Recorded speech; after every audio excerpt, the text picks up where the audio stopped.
제가 3개월마다 맞는 무릎에 스테로이드 그 주사를 맞으러 갑니다.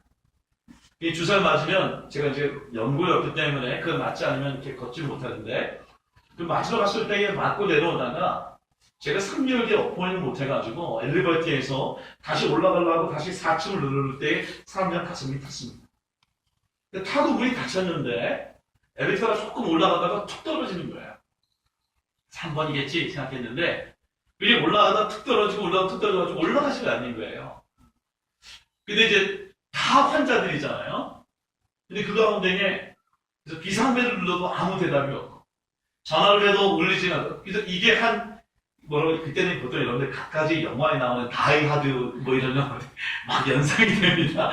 이게 막 떨어진 연상이 되는데 저 같은 경우는 폐쇄공포증이 있어서 저는 시트 촬영할 때도 막혀있지도 못하거든요. 그때부터 제 안에 죽음이 다가오는 것처럼 느껴졌습니다. 여러분들은 그런 공포를 못 느낀 사람들은 이해 못할 겁니다.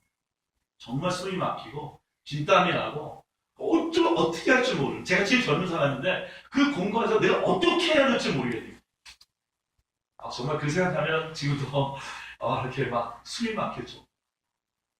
정말 뭐라고 할까요? 정말 하나님이 주시는 것은 저에게 체험인 것 같아요. 요한계시록을 말씀을 증거하게 느끼게 한 어떤 저에게 선물 같은 느낌이 들었었는데 오늘 동료 형제가 살찐 것을 하나님께 감사했던 것처럼 제 안에 그런 느낌을 받고 요한계시록을 이렇게 생각하게 됐었어요. 그리고 딱 떠오르는 게 머릿속에 이거세요. 80 people die today 라고 하는 것을 딱 떠오르면서 그래서 제가 그 순간에 그게 한 3분에서 4분 근데 저한테는 한 1시간이 넘는 정도의 시간 속에서 저희가 꼭 죽을 수도 있다라고 하는 생각을 하게 됐습니다. 다행히 문이 열렸어요. 열렸는데 제가 뭘 했냐면 다시 사춘으로 올라가는 게 아니라 그냥 뛰쳐나와서 건물 나와서 집으로 그냥 들어가고 왔었어요. 너무 닫혀있는 공간 너무 여러분 우리는 인생을 살다 보면 죽음이라고 하는 마지막이라는 때를 갖다가 인정하는 사는 사람이 있고 부정하는 사람이 있고 무시하는 사람이 있습니다. 여러분의 인생은 어떻습니까? 마지막 때에 주님이 오셨을 때 나는 언제든 죽어도 주님의 나라에 주님의 맞이할 준비가 되어 있습니다. 난 언제든 좋습니다. 죽어도 좋습니다. 라고 인생을 살아가고 있습니까? 아니면 절대 죽으면 안 됩니다. 죽을 수 없습니다. 제가 그런 얘기 하잖아요. 마라나타 주 예수여 어서 오시옵소서 막 그러다가 어느 순간 자기가 준비가 안 돼 있으면 주님 어서 오지 마시고 좀 천천히 와주십시오 라고 하나님의 기도가 바뀌지 않습니다.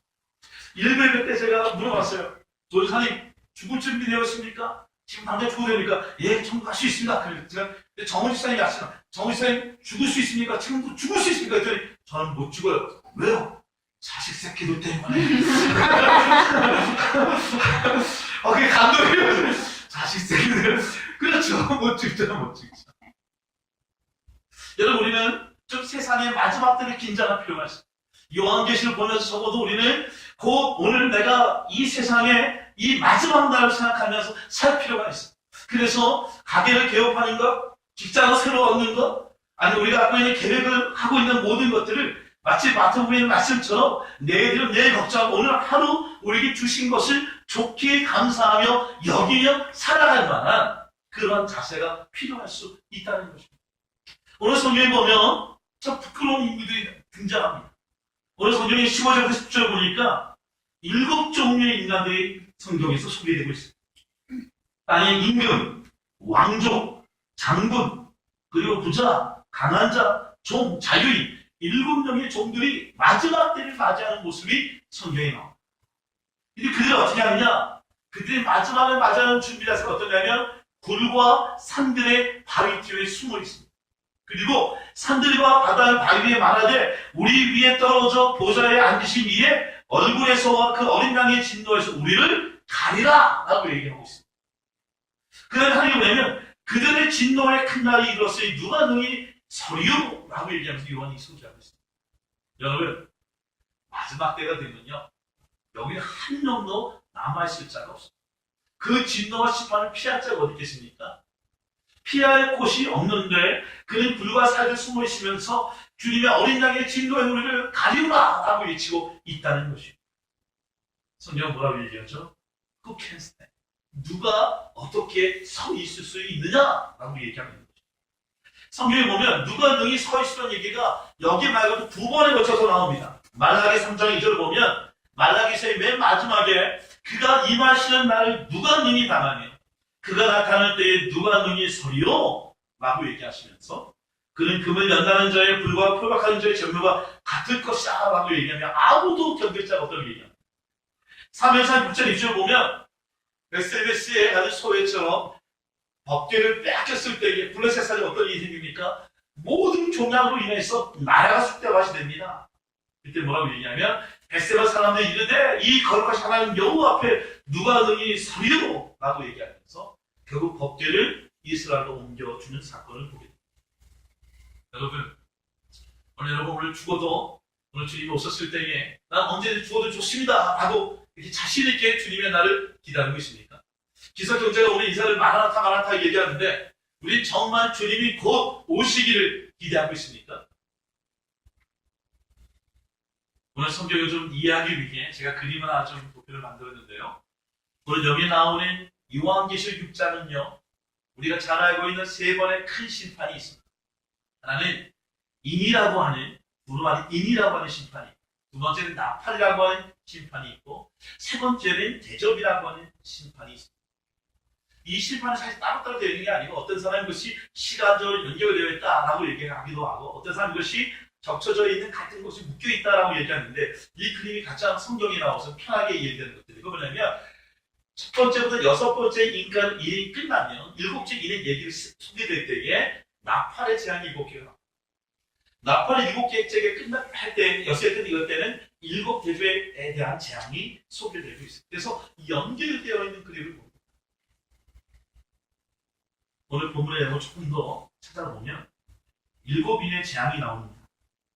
오늘 본문에 보면 6장 1절부터 2절 보면 흰말 탄 자가 나타나서 이렇게 심판을 시작합니다. 흰말 탄 자가 누구냐? 성경의 학자들은 이들 승리자신 예수님이라고 얘기합니다. 예수님이 오셔서 심판을 주관하신다고 얘기합니다. 그다음에 3절 4절 보면 붉은 말을 탄 자가 나타납니다. 그는 큰 칼을 들고 있는데 큰 칼을 통해서 전쟁을 일으킵니다. 마치 레드라고 하는 사인이 피를 상징하는 것 같은 거죠. 검은 말이 나타납니다. 그건 저울을 갖고 나타나는데 그 저울에 갖고 있는 것에 사람들이 갖고 있는 예를 들면 양심은 양심, 경제는 경제적인 것들을 달아서 그 경제적인 것을 무너뜨리는 것을 통해 심판하십니다. 사업체가 무너지고 직장이 무너지고 경제적으로 빈곤한 상태에 있을 때에 그때 주님을 시험하여 마치 알갱이와 그 다음에 축적인 곤란한 사건을 가게 됩니다. 청황색 말, 영어로 보면 어셔라는 단어를 쓰는데 어셔라는 단어는 청황색보다는 회색이라는 말이 더 영어적인 번역인데 그것을 보면 그것을 보면 사람들이 죽음이라는 것을 맞아야 된다. 조금 이렇게 잘못 적었어요.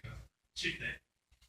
다섯째가 어떤 거냐? 이 다섯째가 이럴 때 있을 때는 심판이 아니에요. 이때는 다섯째를 떼니까 죽임을 당한 영혼들이 나타나서 주님, 우리가 언제 우리의 신원의 날이 될 수 있습니까? 라고 하나님께 요청하는 장면이 나오고요. 여섯째 이럴 때니까 지진이 일어나고 해가 사라지고 달이 변하고 별이 떨어지는 천체의 변화가 일어나면서 사람 중에 온 인류의 4분의 1이 죽는다라는 얘기로 얘기해요. 여러분 제가 좀 어렵죠? 기도할 수 있습니다. 한 가지 얘기하면 오늘 성경을 볼 때 저는 요한계시를 볼 때 갖고 있는 특징이 뭐냐면 이겁니다. 문자는 문자로 해석하고 상징은 상징으로 해석합니다. 오늘 문자와 상징을 제가 설명해 드릴 때에 여러분들이 좀 성령께서 터치하심이 있었으면 좋겠습니다.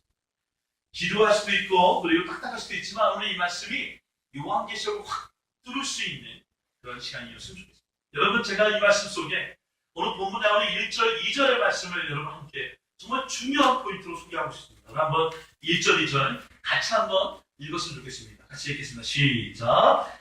내가 보니 어린 양이 일곱 인 중에 하나를 대시는데 그때 내가 들으니 내 생명 중에 하나가 소리같이 말하되 하고 이에 내가 보니 힘만 있는데 그 탄 자가 팔을 가지고 멸류관을 받고 이기고 또 이기려고 여기 보니까 이 두루마리 인을 처음에 띈 사람이 누구라고요? 어린 양이라고 얘기합니다.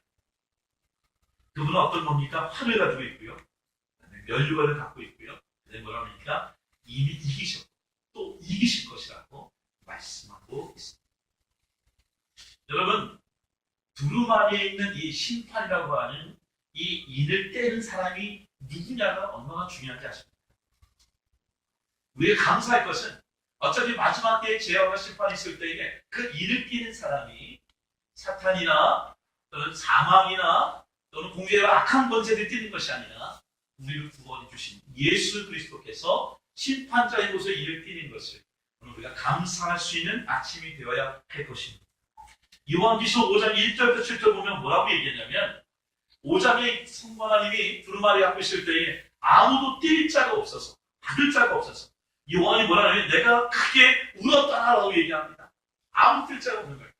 근데 그때에 창세기 48장의 예언이 이루어져서 다윗의 뿌리이신 예수님께서 어린 양 되신 예수님께서 그리고 보좌에 나와 오른손에서 두루마리를 취하셔서 그 심판을 시작했다는 거죠.